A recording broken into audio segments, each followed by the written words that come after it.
Hi, I'm Amy with Eastside Wellness Chiropractic.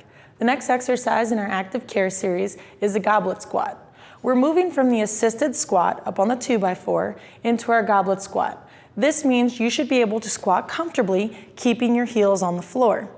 We can do this weighted or unweighted. We'll demonstrate first unweighted. Again, you can hold your hands behind your head, cross your chest, or in sort of a prayer position if it's unweighted.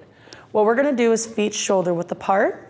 You're gonna drop into your squat, being able to keep your heels flat on the floor, balancing. Now, if you'd like, you can give a little bit of a wiggle to open up those hips.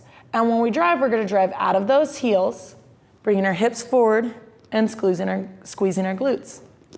Now, like I said before, we can also add weight. I'm going to use a kettlebell. However, you can also use a dumbbell for this. You're gonna hold your kettlebell, and you're gonna drop into your goblet squat. So again, feet about shoulder width apart, a little bit wider if that's a little bit more comfortable. Toes facing forward, we don't want them to be spun out. We're gonna hold the weight close to our body. What we don't wanna let it do is travel ahead of us, because what that does is it takes the mechanical advantage and it causes us to wanna lean forward onto our toes or even step in that direction. By keeping the weight close, we have better advantage over that weight. We're gonna drop down, elbows inside knees. Now, what's important is to make sure that you stay tall. Oftentimes a weight wants to pull us forward, allowing us to kind of drop our chest cavity.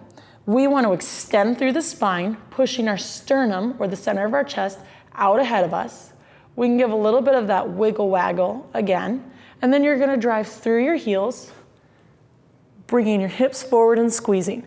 What we wanna make sure is that we get that full extension or terminal hip extension out of the hip flexors. So when we come up, we wanna drive through squeezing rather than stopping prematurely. And that's how we perform our goblet squat.